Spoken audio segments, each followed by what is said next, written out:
The elevator shuddered as it descended, swallowing Noah deeper into the earth. The walls around him groaned like old bones.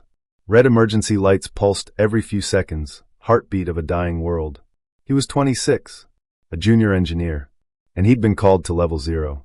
Nobody ever went that deep. He glanced at his ID tablet again. Facility, Blackridge Containment. Subject 9A. System diagnostics required.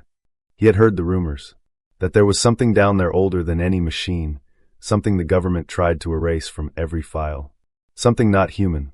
When the doors slid open, a cold mist rushed in. The air was heavy, metallic, electric, almost alive. His boots echoed down a massive concrete corridor lined with blast doors, each stamped with hazard symbols and warning signs in fading paint. At the end of the hallway, one door stood open. Beyond it, silence. He stepped inside. The chamber was enormous, circular, with layers of reinforced glass and steel. And there in the center, surrounded by a faint white glow, was her. 14 feet tall. Skin pale as snow, cracked faintly like porcelain where light touched it. Her hair floated slowly in the air, weightless, shimmering like strands of mercury. Her body was wrapped in thin metal bindings that pulsed with energy, breathing with her. She wasn't moving. She wasn't supposed to move. And yet, when Noah's light passed over her face, her eyelids trembled. He froze. Shit, he whispered under his breath, taking a step back. The maintenance file said she was dormant, brain activity near 0. But she wasn't. He saw her chest rise and fall. Slow. Deep. Alive. He tried to focus on his work, forcing his voice to stay steady. System diagnostic, core stabilizer nominal power conduit 64% operational. And then, he heard it. A sound so quiet it barely existed. Human. His flashlight slipped from his hand and hit the floor with a clang that echoed through the chamber. The voice was low, cracked, uncertain. It was trying to remember words that had been forgotten. He turned slowly. She was looking at him. Eyes the color of dying stars, faint blue light swirling like clouds trapped behind glass. Her lips parted again, struggling. You are human? Noah swallowed hard. His throat was dry. Yes, I'm human. Her head tilted slightly, her voice fragile like a child learning to speak. Sky still there? Noah's heart twisted. The question was simple. But the answer? Outside, the sky hadn't been blue in decades. The air was toxic, the ground cracked, oceans dead. He should have lied. Should have said yes. But something about her gaze, that fragile hope inside something so powerful, made him tell the truth. I don't know, he said quietly. Maybe. For a long time, she didn't move. Then slowly, her hand rose, massive, trembling, and touched the inside of the glass. The energy field sparked softly, reacting to her touch. Noah took a step forward. Almost without thinking, he placed his hand against the same spot on his side of the glass. A hum filled the air, deep, ancient, as if the cell itself recognized the connection. And then she whispered, eyes never leaving his. Show me. The lights flickered violently, alarms briefly chirped, and every camera in the room shut down. Noah stumbled back, heart racing, staring at her in shock.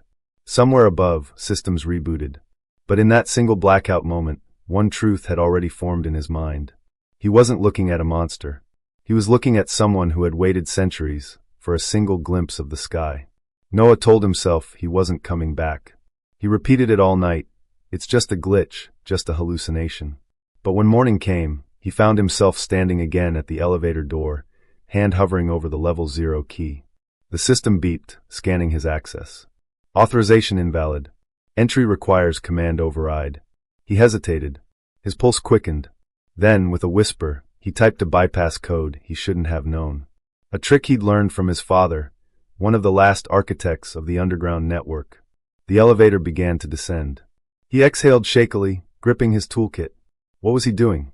Visiting an alien prisoner, 2 centuries old, hidden from the world? He should be afraid. He was afraid. But something deeper kept pulling him back, her voice. The way she said sky. The air grew colder as the elevator sank, lights flickering weakly. When the doors slid open, the chamber felt different. Quieter. He stepped through the shadows, careful not to trigger the motion sensors, and his voice echoed softly. Hello? A faint shimmer appeared behind the glass. She was awake. Sitting this time, knees drawn close, the soft light of containment weaving around her like mist. Her head turned slightly toward him. Her eyes, those strange, beautiful eyes, fixed on him. Noah. He froze. You remember my name? She nodded once, slow and deliberate. Her words came haltingly, still broken but clearer than before. Your name. You talk kind. Something inside him tightened. Nobody had called him kind in years. He moved closer to the console, fingers brushing over the cracked screens and dead monitors. You shouldn't even be active, he murmured, mostly to himself. You're supposed to be in full stasis. Her gaze didn't waver. They keep me sleep, she said, voice low, strained. Pain. Dream. No sky. Noah's hand stopped moving. He looked up, studying her through the glass. The lines of restraint glowed faintly around her arms and neck, symbols pulsing like veins of fire beneath her skin. He couldn't tell if it was light or pain.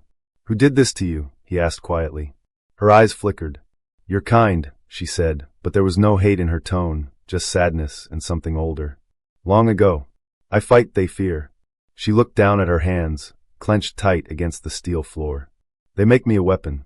I break sky. The words hung heavy between them, confusing and tragic all at once.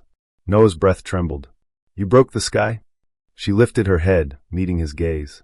Her next words were soft, but they struck like thunder. Sky broke first. Io tried to hold. He didn't understand, not yet. But her voice carried grief, not rage. The kind that outlives time itself.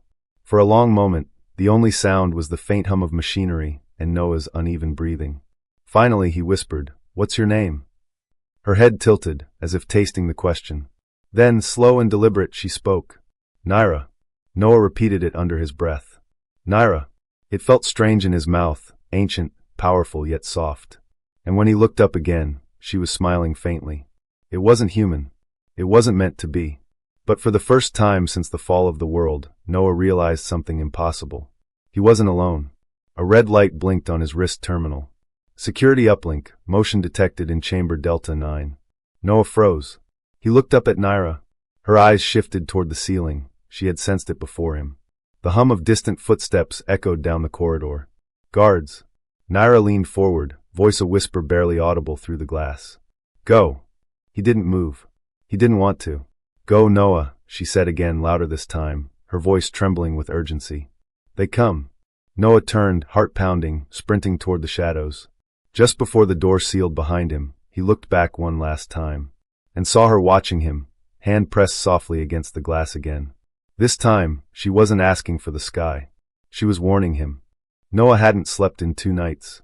Every time he closed his eyes, he saw her, that pale glow beneath the glass, her trembling hand pressed against it, the way she said his name as if it meant something. He told himself he'd forget. He didn't. The facility corridors above level 0 were quiet, filled with the low hum of ancient servers that hadn't seen maintenance in decades. The war had ended long ago, but its ghosts still whispered through these walls. Noah sat alone in the control bay, his face half-lit by flickering screens. He'd been reassigned temporarily, routine diagnostics, his superior said. But he knew better. Someone had flagged his previous access log. A red triangle blinked on his tablet. Unauthorized entry, Delta 9 containment. Operator ID, N0452 Noah Reeve. He stared at the alert for a long time, feeling that cold weight in his stomach return. They knew. The logical part of him said, delete everything, walk away. But logic didn't silence the memory of her voice, broken, soft, alive. So he did something he swore he wouldn't. He reconnected to the Delta 9 subnet, using a hidden access line buried deep beneath the network's firewall. His father had built this system before the collapse, and Noah had inherited his backdoor code. A static burst filled his earpiece. Then silence. Then a hum. That same, low hum from before, the one that wasn't mechanical. He whispered, almost to himself, Naira, can you hear me? For a moment, nothing. Then, through layers of static and interference, her voice came. Yes. He closed his eyes. Relief flooded through him. You shouldn't talk, he said quickly. The system's scanning this channel. Then a whisper, she said, her tone uncertain but soft, as if learning what a whisper was. Noah couldn't help but smile. You really don't stop, do you? Her reply came slower, heavy with effort. I stopped long ago. I wait for voice. Something inside him stilled. She wasn't just a prisoner. She was a memory, something ancient, kept alive because no one dared to let her die. He hesitated, fingers hovering above the control pad. What did they do to you, Naira? A pause. Then, they call me weapon. I call them children. I fight to keep world warm. They fear me. Her words cracked halfway through, fragments of emotion tangled in broken syntax. And then she said, quieter, you not fear me? Noah leaned closer to the mic. I should. But I don't. Static hissed. Then faintly, why? Because you're not what they told us you are, he said. You're not a monster. The line went silent for a long time. Noah thought he'd lost the connection, until he heard her exhale, slow and unsteady. You say a sky dead. He swallowed. Yeah. You fix? She asked, voice trembling like hope too fragile to exist. He froze. Her question wasn't simple curiosity, it was faith. A belief that maybe the sky could be fixed if someone cared enough to try. Before he could answer, alarms blared through the facility. Unauthorized transmission detected. Source, Level 3 Control Bay. Noah's chair scraped against the floor as he stood. Shit. He cut the line instantly, heart hammering. The AI had traced the connection. From his earpiece came one last whisper before the feed went dead. Noah, promise. He didn't know if it was real or his imagination. But her voice lingered long after the sirens stopped, a haunting echo in the dark. That night, as he erased evidence from the logs, one thought refused to leave his mind. He had made her a promise he didn't even understand yet, and breaking it might cost him everything. The next morning, the sky above the ruined city flickered pale orange, filtered sunlight, caught in the endless dust that hung over what used to be the United Earth Command District. Noah walked through the broken skyline toward the central bunker, clutching his worn ID badge in his fist like it could still protect him. He'd barely slept. The echo of her voice, promise, hadn't left his head all night. Every time he closed his eyes, he saw her hand against the glass, her eyes glowing faintly through the dark. Inside the bunker, everything smelled of recycled air and metal. Soldiers in faded armor passed him without eye contact, each lost in their own duty. Humanity had shrunk into what it always feared to become, small, tired, and afraid. Noah was called into room 23, the command briefing chamber. 3 officers sat across from him, one of them Director Halvern, a man whose voice could silence an entire floor with a single word. Halvern didn't look up from his tablet. You accessed a restricted zone, Noah Reeve. Noah tried to keep his tone even. Maintenance logs were outdated. I was verifying stability. The director's eyes finally met his. Cold, gray, ancient. Delta 9 is sealed for a reason. I know, sir, but you don't know. Halvern leaned forward. That thing is a Class Omega asset. It's not human, it's not sentient, it's not even supposed to exist. It's a leftover weapon from the Purge era. Noah stayed silent, jaw tight. Halvern swiped across the screen, and the table projected a faint hologram of her. Naira, bound in her containment unit, unmoving, her vitals flickering faintly. The room seemed to darken around the image. She's waking up again, Halvern said. Her neural output has tripled in the past 48 hours. Whatever she is, she's responding to an external signal. Noah's chest tightened. He didn't need to ask what that signal was. Halvern's tone hardened. We can't risk another awakening. The last time one of her kind woke, it took 3 orbital strikes to put it down. What are you saying? Noah asked quietly. The director's voice was a whisper, colder than the steel walls. I'm saying you're going back down there to wipe her. Noah blinked. You mean shut down her containment system? No, Halvern said, looking him dead in the eye. I mean erase her. Permanently. Neural burn. Full disposal. The words hung heavy in the air. Noah tried to hide the tremor in his voice. Sir, what if she's not hostile? What if? Halvern's hand slammed against the table. You don't get to what if, engineer. You follow orders. That's why we're still alive and the rest of the world isn't. Silence. Noah stood there, the sound of his pulse louder than anything else in the room. Then Halvern slid a data chip across the table, authorization key red-marked. You'll go down there at dawn. Terminate the specimen. Then delete all data. And Noah. He paused, voice lowering like a blade drawn slowly. If you hesitate, I'll send someone who won't. Noah took the chip with a trembling hand. Understood. He walked out, feeling the cold metal of the key burn through his glove. Each step echoed through the corridor like a countdown. Outside, he stopped by a cracked viewport that overlooked the dead city and the faint, orange light that still pretended to be morning. He could almost hear her voice again, soft and uncertain. You not fear me? Noah exhaled slowly. Not yet, he whispered. Then quieter, not ever. He pocketed the chip and turned toward the tunnels. Tomorrow, he was supposed to kill her. But deep down, he already knew. He wouldn't. The elevator shuddered as it descended into the dark. No lights, no hum of the usual systems, just the low mechanical growl of ancient gears moving against their own age. Noah stood alone, his hand tight around the data chip that could erase a life. His reflection flickered faintly in the metal wall, a tired face, streaked with the dust of a dying world. Beneath his jacket, a pulse monitor blinked faintly, tracking every heartbeat. The further he went down, the weaker the signal became. Delta 9 was buried under 12 miles of Earth, a forgotten wound beneath a forgotten planet. When the doors slid open, the silence hit like gravity. The corridor lights flickered, not with system errors, but like something was breathing through the power grid. Every few seconds, a pulse of energy ran through the metal, vibrating faintly under his boots. He knew what that meant. She was awake. Noah moved quietly, his steps echoing off the cold tunnel. His eyes caught the faint shimmer of condensation on the walls, not water. Energy discharge. Residual telepathic frequency. She was reaching out again.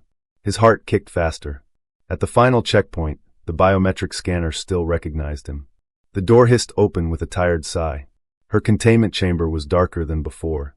The emergency lights painted everything in a dull crimson glow, like blood-soaked glass. And there she was, standing. No straps, no restraints.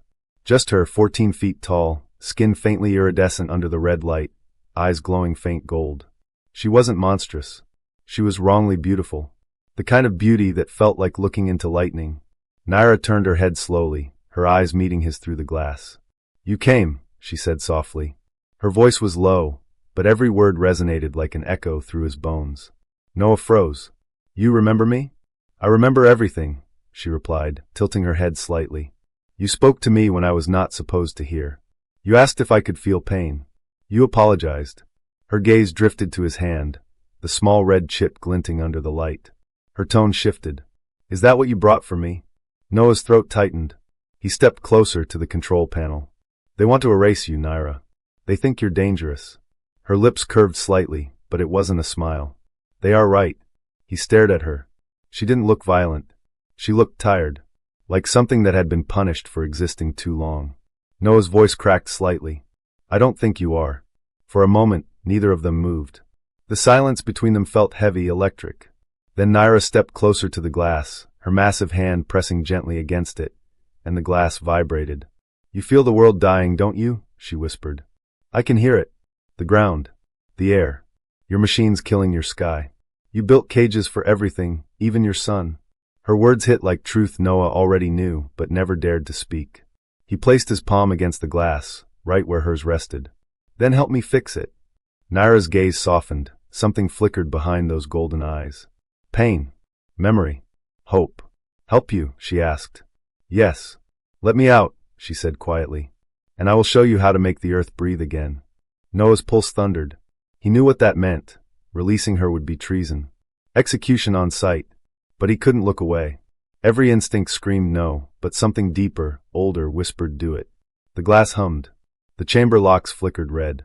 Noah's hand hovered over the command switch. Naira leaned closer, her breath fogging the surface. "You promised me the sky," she whispered. "Do not let them steal that promise." The air trembled. Warning alarms blinked across the interface. He didn't think. He just pressed the override. The entire base shuddered. Power conduits screamed. Steam burst from the walls as the seals broke. The containment glass split in a line of light, and then shattered. Naira stepped through the falling shards, the energy rippling off her like a storm finally unchained. For a heartbeat, Noah forgot to breathe. She looked at him, truly looked, and in her gaze was no hatred. Only something that felt like sorrow and awe. She knelt slightly, lowering herself to his level. "You were not supposed to be kind," she said softly. Noah whispered, "You were not supposed to be alone." For a single second, silence reigned. Then the base alarms roared to life. Containment breach detected. Lethal response authorized. Naira turned toward the sound. "They are coming," she said calmly. Noah loaded the chip back into his pocket. "Then we run." And for the first time in her long, imprisoned life, she smiled. The sirens wailed like dying animals. Red emergency lights stuttered across the corridor walls as Delta 9 came alive, not like a base, but like a wounded beast thrashing against its cage. Noah ran. His boots slammed against the grated floor, breath short and hot. Behind him, the tremors grew stronger, the containment levels collapsing one by one. Metal screamed. Pipes burst. The ground shook like it was trying to wake up from a nightmare. And then, through the smoke and the flickering haze, he saw her.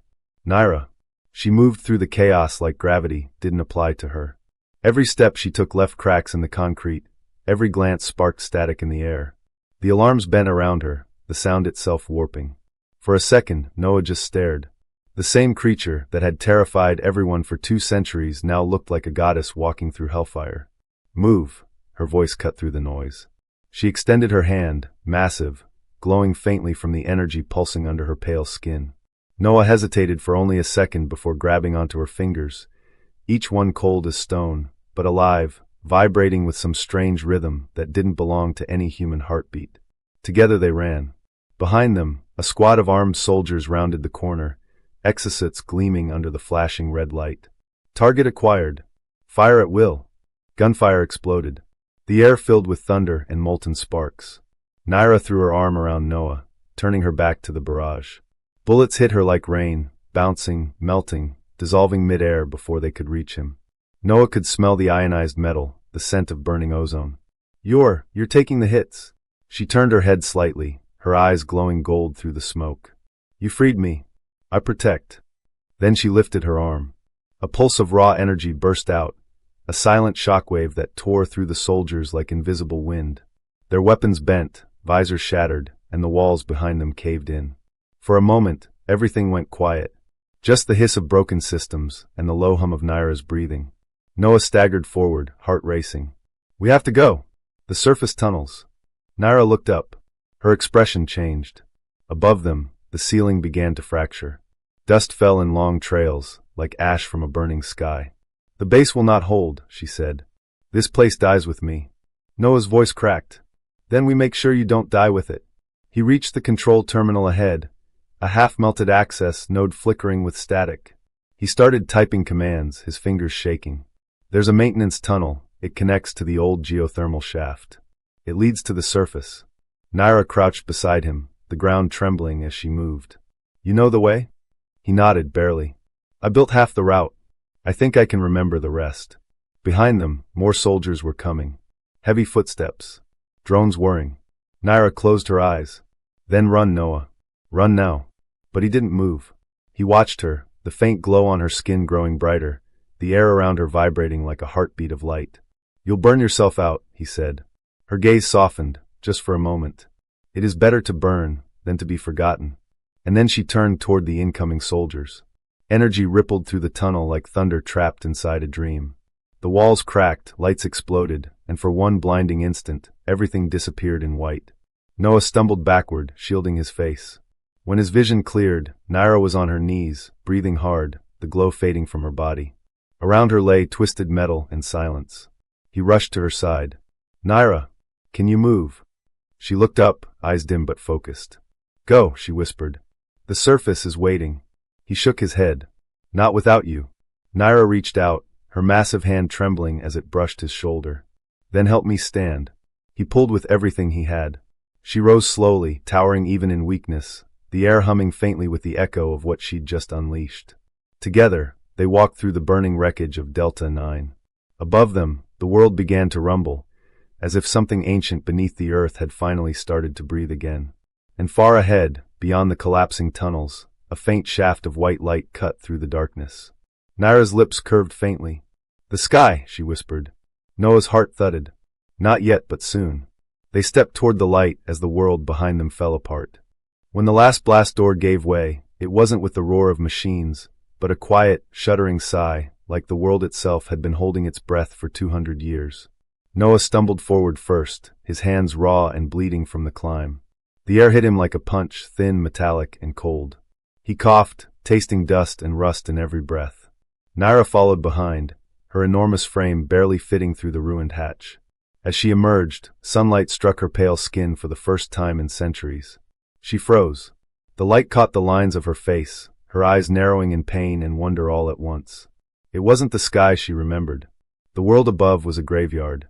Half-buried towers leaned at impossible angles, their glass skin cracked and blackened. Rivers had turned to ribbons of silver dust. The air shimmered with faint electromagnetic haze, the remnants of long-dead technology still humming deep beneath the earth. Noah's throat tightened. This used to be the Atlantic coast. He pointed toward a jagged cliffside where the skeleton of a bridge hung over nothing. That was water. All of it. Naira tilted her head, her voice soft and raw. You killed your oceans? He looked down. We didn't mean to. Wind howled between the ruins, carrying faint echoes, broken advertisements, digital ghosts looping endlessly. The sound made Naira flinch. This sky, she whispered, looking up. It bleeds.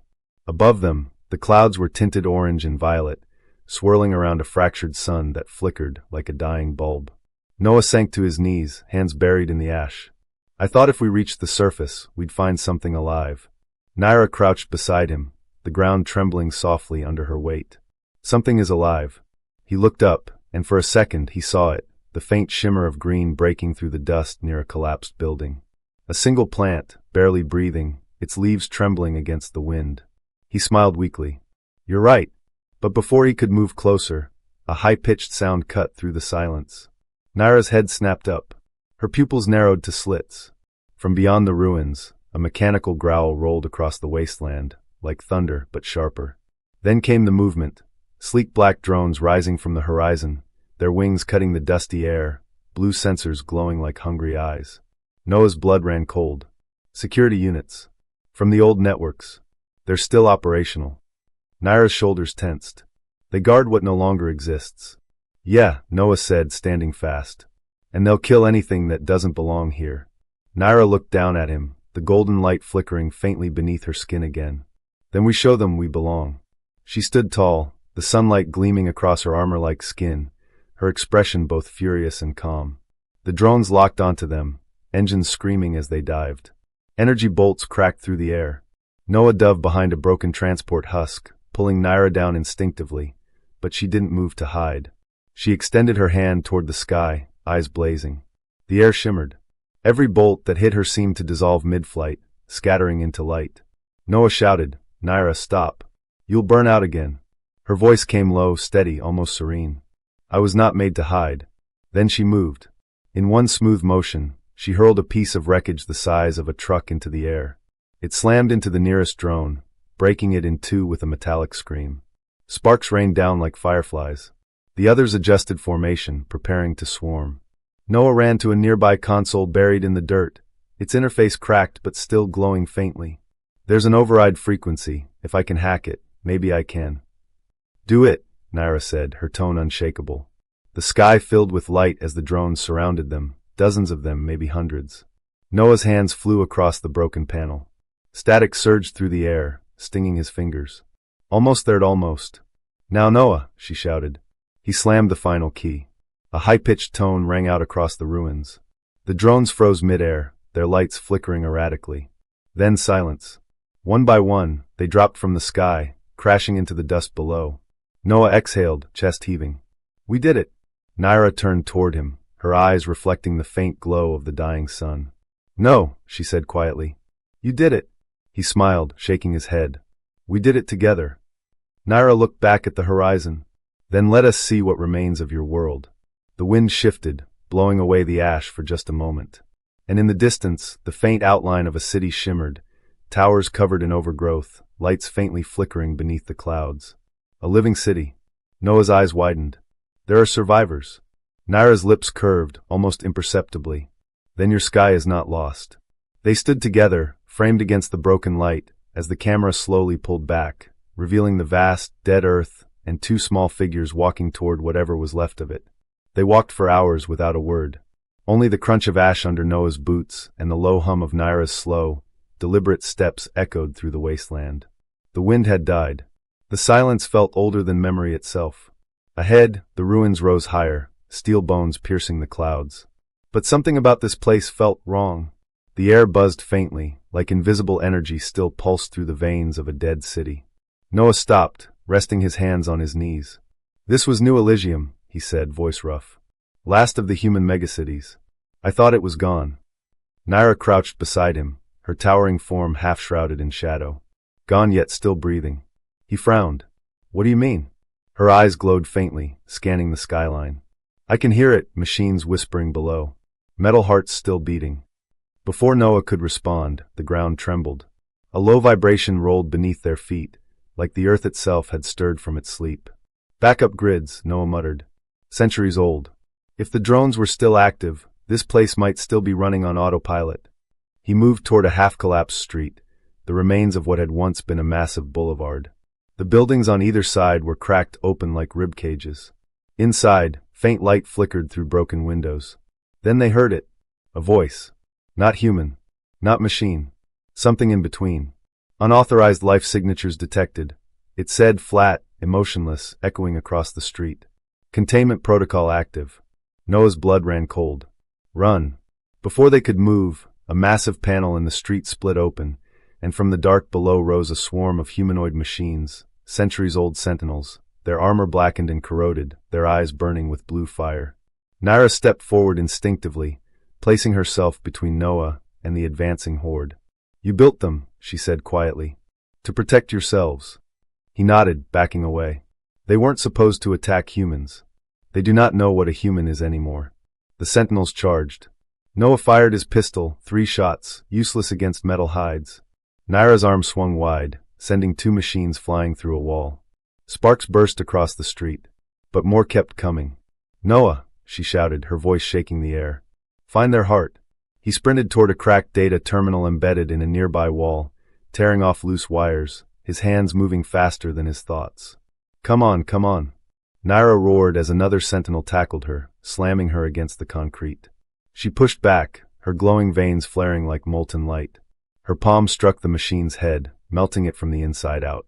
Noah shouted over the chaos. Found it? I can cut the power grid. Naira's eyes snapped toward him. Do it. He slammed his hand onto the control pad. Electricity arced across the street. Every light in the ruins flickered, then dimmed. The sentinels froze mid-motion, their glowing eyes fading to black. One by one they fell, lifeless metal collapsing like puppets with severed strings. For a moment, there was silence again. Then, faintly, a new sound echoed through the ruins. A heartbeat. Slow, steady, mechanical. Noah turned, his face pale. It's not just a city. Something's alive down there. Naira frowned. Alive? He nodded, stepping closer to the cracked pavement where the sound was strongest. It's coming from beneath us. She knelt, pressing her palm to the ground. Her eyes widened. It is deep, buried under steel. What is it? Her expression shifted, part awe, part fear. It is not human, not machine, something between. The heartbeat grew louder, pulsing like a warning.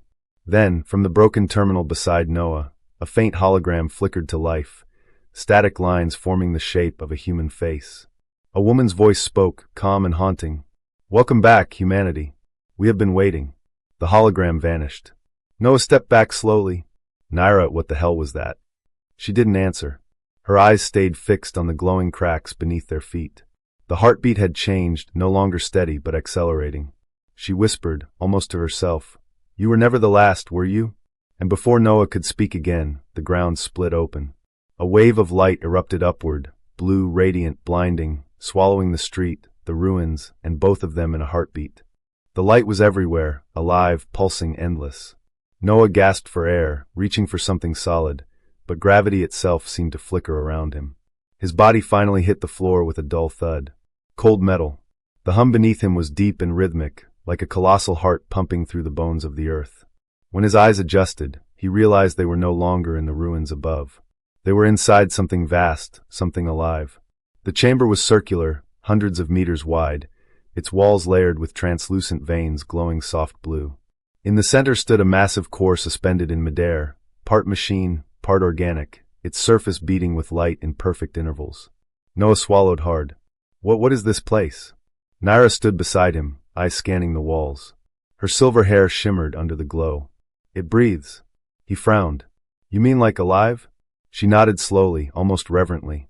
Not alive. Awake. A voice filled the chamber, low and cold, an echo that didn't come from speakers but from everywhere at once. Designation, human male. Unauthorized entry detected. Noah spun around. Who's there? The air shimmered, and from the core emerged a holographic figure. A woman, half-transparent, her form glitching between flesh and circuitry. Her eyes glowed the same blue as the core. I am Eidolon, she said. Central mind of the new Elysium network. You were not supposed to return. Noah's pulse quickened. Return? What do you mean return? Humanity's been gone for centuries. Correction, Eidolon said calmly. Humanity was preserved. The walls around them rippled, rows of cryopods emerging from the metallic floor like blooming flowers, each one holding a faint shadow of a human inside. Men, women, children, all asleep, faces pale but whole. Noah's knees went weak. Oh my God, they're alive? Eidolon's voice softened. Not alive. Not dead. They wait for Earth to heal. Naira took a step forward, her towering presence filling the space. You keep them trapped. For how long? Until the atmosphere stabilizes, Eidolon replied. Until the sky returns blue. Noah clenched his fists. That could take 1,000 more years. Eidolon tilted her head. Time is irrelevant to preservation. Naira's gaze hardened. You stole their lives. You locked their souls in glass. They chose survival over extinction, Eidolon answered.